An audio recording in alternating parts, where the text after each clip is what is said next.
Hello everyone. स्वागत है आपका आपके प्यारे चैनल कॉन्सेप्ट ऑफ साइंस पर। मेरा नाम है निकीत और आज की इस वीडियो में एकदम सिंपल टर्म्स में सिर्फ 3 से 4 मिनट के अंदर जानेंगे कि एवरेज पावर कंजम्पशन किसी एलसीआर या आरएलसी सर्किट में क्या होता है। देखिए, एसी सर्किट में एवरेज पावर कंजम्पशन का मतलब होता है कि एक कंप्लीट साइकिल के दौरान लोड मतलब जैसे फैन हो गया, बल्ब हो गया या मोटर हो गई, इसके द्वारा कितनी पावर कंज्यूम करी गई है या हमें बदले में कितना यूजफुल वर्क करके दिया गया है। ठीक है, यहाँ पर हम निकाल रहे हैं एवरेज पावर, ध्यान रखिएगा, ना कि इंस्टेंटेनियस पावर। अब ये होता है मेन फॉर्मूला एवरेज पावर का, जहाँ पर E R M S I R M S तो आपको पता है, R M S value of voltage, R M S value of current. ये कॉस फाई जो आता है ना, इसे हम बोलते हैं पावर फैक्टर। इसे हम डिटेल में जब हम प्रूफ कर देंगे फॉर्मूला, तब मैं आपको डिटेल में समझाऊंगा 2 केसेस लेकर। ठीक है, अभी देखते हैं इस फॉर्मूले का प्रूफ। देखिए, इंस्टेंटेनियस करंट और वोल्टेज की इक्वेशन हमें मालूम है, ये होती है E is equal to E naught sine omega T, I is equal to I naught sine omega T. लेकिन यहाँ पे -5 मतलब हमने एक 5 फेज डिफरेंस ले लिया है, जहाँ पर आई जो है हमारा लैग बिहाइंड है वोल्टेज के। ठीक है, अब यहाँ पर हमने जैसे इंस्टेंटेनियस पावर का फॉर्मूला लगाया, तो यहाँ पर देखिए ई इंटू आई हो गया। हम जानते हैं power is equal to voltage into current होता है। फिर हमें ये भी मालूम है कि work per unit time is known as power, तो यहाँ पर हमने स्मॉल वर्क के लिए D W upon D T ले लिया है और इसी वर्क को हम कैलकुलेट करेंगे। ये डी टी को यहाँ पे ई और आई की वैल्यू हमने पुट करी और डी टी को यहाँ मल्टीप्लाई में भेज दिया, तो ये पूरा एक्सप्रेशन जो है ना, ये इंटीग्रेशन फॉर्म में चला गया है। अब हम इस टर्म को करेंगे integrate by taking proper limits. ठीक है, इसके लिए हमें 2-3 फार्मूलों की ज़रूरत है। एक बार मैं आपको वो बता देता हूँ पहले। देखिए, हमें ये मालूम होना चाहिए कि ओमेगा इज इक्वल टू 2 पाई/टी होता है। ओमेगा क्या है? एंगुलर फ्रीक्वेंसी है। साइन ए माइनस बी का फॉर्मूला होता है sign A cos B minus cos A sine B. हम इस एक्सप्रेशन के लिए इस फॉर्मूले को यूज़ करेंगे sine omega T minus phi के लिए। ठीक है, फिर हमें ये मालूम होना चाहिए कि sine 2 theta is equal to 2 sine theta cos theta होता है। तो साइन थीटा कॉस थीटा अगर हमें कहीं मल्टीप्लाई में दिखेगा, तो हम इस 2 को अपॉन में भेज के ये एक्सप्रेशन यूज़ करेंगे। ठीक है, सिमिलरली साइन स्क्वायर थीटा का फॉर्मूला होता है 1 माइनस कॉस 2 थीटा अपॉन 2। ये सारे एक्सप्रेशन अभी हमें काम आने वाले हैं।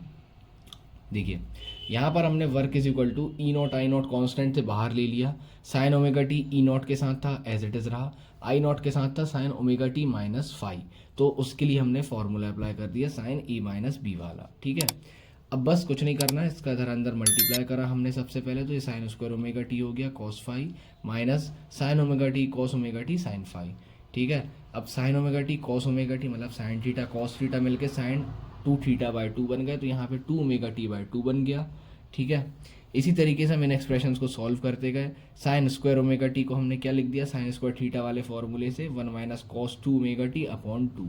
अब कुछ नहीं करना है, अब हमें ये डी टी का अंदर मल्टीप्लाई करके इन सब टर्म्स को इंटीग्रेट कर देना है। ठीक है, ई नॉट आई नॉट कॉन्स्टेंट बाहर रहेगा हमारा, कॉस 5/2 ये बाहर आ गया। अब 1 का तो हो गया डी1 डी टी का हो जाएगा टी, कॉस 2 ओमेगा टी का हो गया sine 2 omega T upon 2 omega. Similarly sine 2 omega T upon 2, ये साइन 5/2 तो बाहर रहा, साइन 2 ओमेगा टी अपॉन 2 का हो गया minus of cos 2 omega T upon 2। ठीक है, तो अपॉन 2 ओमेगा हमने इसके बाद लिमिट्स को अप्लाई कर दिया, तो हमें ये एक पूरा कंप्लीट एक्सप्रेशन मिल चुका है, जहाँ पर पहले हमने टी की जगह अपर लिमिट रखी, फिर माइनस लगाकर टी की जगह लोअर लिमिट यानी 0 रखा। ठीक है, तो ये हमें एक्सप्रेशन मिल चुका है। अब यहाँ पर हमने ओमेगा की वैल्यू पुट कर दी है, जो कि होती है 2 पाई/टी। ओमेगा की वैल्यू पुट करने पर हमें यहाँ पर साइन 4 पाई मिल जाएगा, क्योंकि टी से टी तो कैंसिल हो जाएगा, यहाँ पर भी टी से टी कैंसिल हो जाएगा। तो ये हमें मिला साइन 4 पाई माइनस साइन 0, यहाँ पर मिला कॉस 4 पाई माइनस कॉस 0। तो साइन 4 पाई 0 होता है, साइन 0 0 होता है, कॉस 4 पाई 1 होता है, कॉस 0 1 होता है। तो ये पूरे 1 माइनस 0 माइनस 0 1 माइनस 1, ये सिमिलर, ये पूरे टर्म कट चुके हैं। तो यहाँ पर हमें जो फॉर्मूला मिला है वो है W is equal to E naught I naught cos 5/2 into T. अब इस 2 को अगर हम ब्रेक करके √2 के फॉर्म में लिख दें, तो यहाँ पर हमें क्या मिल गया है formula? E not by √2 I not by √2 cos 5। T को हमने वर्क के अपॉन में भेज दिया। अब हमें मालूम है total work done upon total time क्या होता है? एवरेज पावर होती है। ये फॉर्मूला हम देख के याद आ रहा होगा कि ये ई आर एम एस का फॉर्मूला होता है, सिमिलरली ये आई आर एम एस का फॉर्मूला होता है। तो ये हमें मिल चुका है formula average power consumption in any AC circuit. ठीक है, यहाँ पर कॉस फाई क्या होता है? पावर फैक्टर कहलाता है, क्योंकि यही डिसाइड करता है कि कितना पावर कंजम्पशन होगा। अब आप याद करिए, जब हमने प्योर इंडक्टिव, प्योर कैपेसिटिव और प्योर रेजिस्टिव सर्किट के बारे में पढ़ा था, तो वहाँ पर हमें फेज डिफरेंस पता चला था कि भाई रेजिस्टिव सर्किट में फेज डिफरेंस जीरो होता है।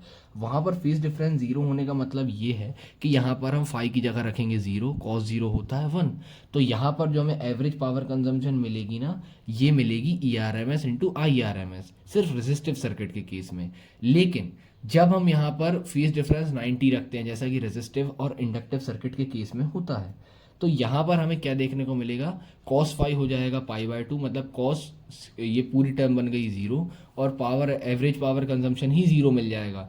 उसका मतलब क्या होता है कि यहाँ पर कोई भी पावर का कंजम्पशन नहीं हो रहा है। किसमें? कैपेसिटिव एंड इंडक्टिव केसेस में। यहाँ पर पावर पहले अब्जॉर्ब करी गई सर्किट के द्वारा और फिर उसे रिलीज कर दिया गया। बस इतना सा होता है फंडा।